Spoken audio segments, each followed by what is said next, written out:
The orbit affair ચેનલમાં આપનું સ્વાગત છે.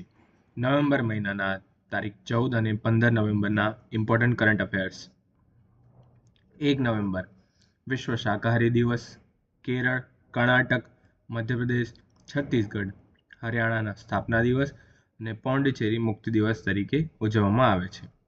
3 નવેમ્બર વિશ્વ જેલીફિશ દિવસ. 5 નવેમ્બર વિશ્વ સુનામી જાગૃતિ દિવસ. 6 નવેમ્બર યુદ્ધ અને સશસ્ત્ર સંઘર્ષમાં પર્યાવરણના વિનાશને અટકાવવા માટેનો દિવસ.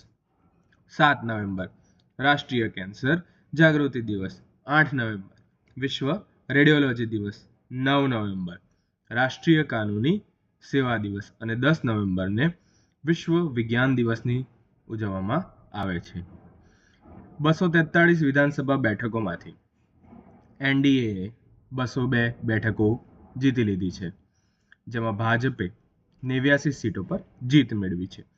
જનતા દળ 85 સીટો પર જીત મેળવી છે.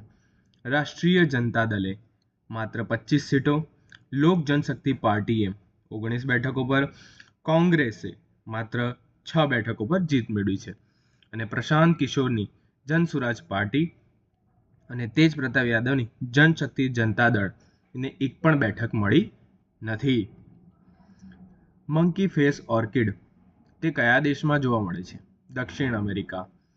દક્ષિણ અમેરિકાના ઉત્તર પશ્ચિમ વરસાદી જંગલોમાં જોવા મળતા મંકી ફેસ ઓર્કિડ હવે લુપ્ત થવાના આરે છે.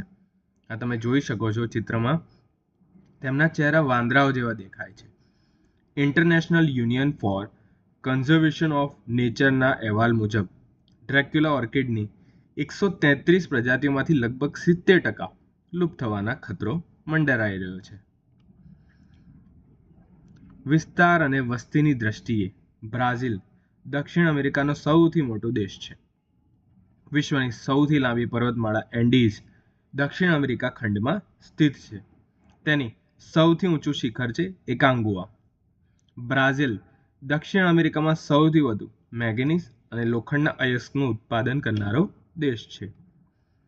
સિંગર પલક મુછાલ પોતાની ગાયિકા સાથે સાથે સમાજ સેવા લઈને ચર્ચામાં રહી છે. હાલમાં તેમણે 3800થી વધુ બાળકોને હૃદયની સર્જરી કરાવી છે.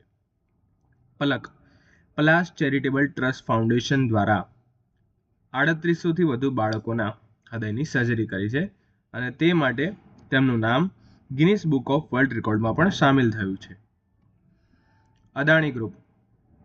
હાલમાં અદાણી ગ્રુપે ગુજરાતના ખાવડામાં 1126 મેગાવોટ પાવર ક્ષમતાવાળું બેટરી ઉર્જા સંગ્રહ સિસ્ટમ સ્થાપવાની જાહેરાત કરી છે, જેનું ખાતમુહૂર્ત કચ્છના ખાવડામાં કર્યું છે. આ કંપની આગામી 5 વર્ષોમાં 50 ગીગાવોટ સુધી સ્ટોરેજ ક્ષમતા વધારવાની યોજના બનાવશે. Hurun research institute. Hurun research ઇન્સ્ટિટ્યૂટે હુરુન ગ્લોબલ રીચ લિસ્ટ જાહેર કર્યું, જે મુજબ ન્યુયોર્ક દુનિયાનું નંબર 1 અબજપતિ શહેર બન્યું છે. જોઈ શકો છો 2025ના ટોચના ટોપ 10 અબજપતિ શહેર, જેમાં પહેલા નંબરે ન્યુયોર્ક, બીજા નંબરે લંડન અને મુંબઈનું સ્થાન 3જા નંબરે છે. મુંબઈમાં 92 અબજપતિ રહે છે.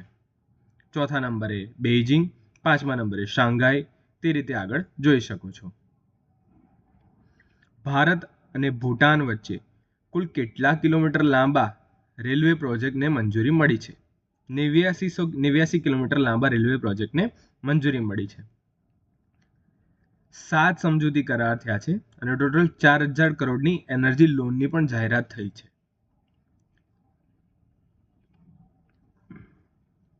તાજેતરમાં કોને અબ્રાહમ કરારમાં જોડવાની જાહેરાત કરી છે? કઝાકિસ્તાન. અબ્રાહમ કરાર એક ઐતિહાસિક સંધિ છે જે 2020માં શરૂ થઈ હતી. તેમાં ઇઝરાયલ સાથે સંબંધો સામાન્ય કરનાર દેશો સામેલ છે. યુએઈ જે સૌપ્રથમ ઇઝરાયલ સાથે જોડાયો, બહેરીન તે યુએઈ પછી જોડાયો, મોરોક્કો તે બહેરીન પછી જોડાયો ઇઝરાયલ સાથે, અને સુદાન ચોથા ક્રમે જોડાયો, અને તાજેતરમાં જ કઝાકિસ્તાને જોડાવાની જાહેરાત કરી છે. પ્રથમ BIMSTEC India maritime research network પરિષદ તાજેતરમાં કોચી ભારતમાં યોજાઈ છે. ઉદ્દેશ્ય છે બિમસ્ટેકનો બે ઓફ બંગાળ વિસ્તારમાં જે બ્લુ ઇકોનોમી અને મરીન રિસર્ચ માટે બીમસ્ટેક દેશો વચ્ચે સહયોગ વધારવો. 18મી અર્બન મોબિલિટી ઇન્ડિયા કોન્ફરન્સ 2025માં ચેન્નઈના મેટ્રોપોલિટન ટ્રાન્સપોર્ટ કોર્પોરેશનને શ્રેષ્ઠ જાહેર પરિવહન પ્રણાલી માટે એવોર્ડ મળ્યો છે. ભારતે તાજેતરમાં બ્રાઝિલ દ્વારા સ્થાપિત ટ્રોપિકલ ફોરેસ્ટ ફોરએવર ફેસિલિટીમાં ઓબ્ઝર્વર તરીકે જોડાયું છે. જર્મન વોચ દ્વારા પ્રકાશિત ક્લાઇમેટ રિસ્ક ઇન્ડેક્સ 2026માં ભારતને 1995થી 2024 વચ્ચેના સમયગાળામાં અતિ પ્રમાણે હવામાન ઘટનાઓમાં સૌથી વધુ અસરગ્રસ્ત દેશોમાં 9મો ક્રમ મળ્યો છે. રાજસ્થાન સરકાર ગુજરાતની જેમ ડિસ્ટર્બ એરિયા એક્ટ લાગુ કરવાની યોજના બનાવી રહી છે. Tribal pride year. હાલમાં પ્રધાનમંત્રી નરેન્દ્ર મોદી દ્વારા ટ્રાઇબલ પ્રાઇડ યર એ કયા આદિવાસી નાયકની 150મી જન્મ જયંતિ નિમિત્તે ઉજવવામાં આવી રહ્યું છે? ભગવાન બિરસા મુંડા. ભારત સરકારે જીઓગ્રાફિકલ ઇન્ડિકેશન ટેગની અરજી ફી ઘટાડીને કેટલી કરવામાં આવી છે? 1000 કરવામાં આવી છે, જે પહેલા 5000 હતી. ઇઝ ઓફ ડુઈંગ બિઝનેસ હેઠળ કઈ રાજ્ય સરકારને ટોપ અચીવર રાજ્યનો દરજ્જો આપવામાં આવ્યો છે? હરિયાણા.